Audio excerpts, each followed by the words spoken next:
Hello जय जगन्नाथ समस्त को नमस्कार। आपण मानक दिनटा आज बहुत भले जाइथबो आम राति आज शोवाक जावा जहाँफल आमर आज गोटे दिन पूरा कंप्लीट है। राति जान पाहिले सकाळ देखिले जदि आसंता कालीर सूर्य आम देखिले ताले आम जानिबा जे पुणी आम जीवनर गोटे दिन कटिगला। तबे समस्ते जानिथे जीवन में बहुत दान पुण्य करते किंतु दान कर्ण को महादानी कर्ण कह जाए। कर्ण भली कहीं दान माने एजावत आज जाए कहीं देना कि आउ दे भी पारे कहीं सी एत महादानी थिले। देखो समस्ते जानिथे जे इंद्र देवता महाभारत युद्ध कला बेले जेहेतु कवचटा सूर्यंकर जेहेतु से पुत्र आउ से कवच तांको सुरक्षा दौला सब से शक्तिशाली थिले। से कवचटा नहीं गले आंको मारिया कि जी हम से नहीं लोक कहते दानवान किंतु ना आउ गोटे कथा आपण जानिथे जे तांकर एकमात्र पुत्र ऋषिकेशन थिला।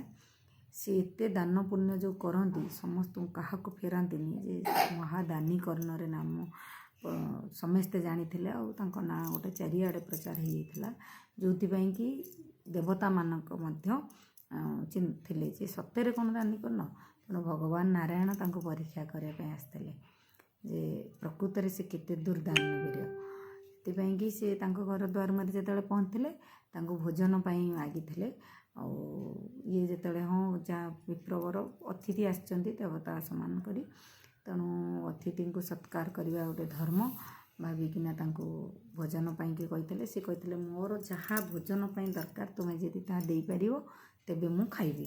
तो कर्ण कहते ठीक अच्छे कौन एमती मागे जे आम दे पारूँ से कहले मोर खाद्य नर मांस दरकार। सी कहले ठीक अच्छे केते जन नर दरकार दे मारिदेकिना दे पारि जी कहले ना तुमर केवल निज पुत्र को तुम मारिकिना निज हाथ रे तुम स्त्री हाथ रे रांधिकिना देले मु जाई खाइबी ए कथा कहते। तो से कि सी कौन करेंगे एपटे जदि नदेव सत्यभग्न हम मु फेरीजी द्वार मोर अतिथि फेरीजे से सत्यभग्न होजे आेतु गोटे असत्य लगे से पापर भागीदार हेबे से कि सी घरे जाइकिना रूम निज स्त्री पत्नी को कही जेमती जड़े विप्रवर आसचंती भोजन मागुंट आ मते भोजन माध्यम मु सत्य करी जेहेतु निज पुत्रर मांस को निजे हाणी तुम्हें रांधिब आको खाइबा को दबा ताहले जाई सी भोजन ग्रहण करेंगे मु सत्य पथरे बंधा हो जाइए।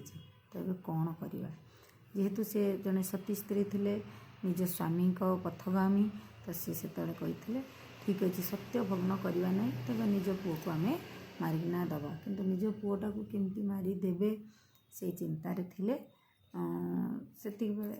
शेषे निज पुओटी आसी पहुँची कौन बोली भावुच ऋषिकेशन माँ बापा कांदिबा देखी पचारे माँ बापा कही कारणटा। तो पुओटी देखो केते महान पुत्र पुत्रटी से कही जन्म होइछे दिने मरिबा दिने। तो तेबे मु मले एठी सेठी बिलुआ आज काऊ कुकुर सब खाइबे मो मांस मिस किंतु जड़े अतिथि होउछन्ति भगवान सहित सामान जड़े विप्र जदि मो मांस खाइबे मो मांसटा तांकर खाद्य जीव आ ठारू पुण्य नाई किछि तेणु तुम्हें निर्द्वंद्वे मते मारिकिना रांधि दियो ये कही तापर नेक्स्ट कथाटा कौन होइथबो आपण माने जानथबे जदि कहिबे संपर्क नेक्स्ट एपिसोड रे कहवा। रखुची बाय बाय जय जगन्नाथ।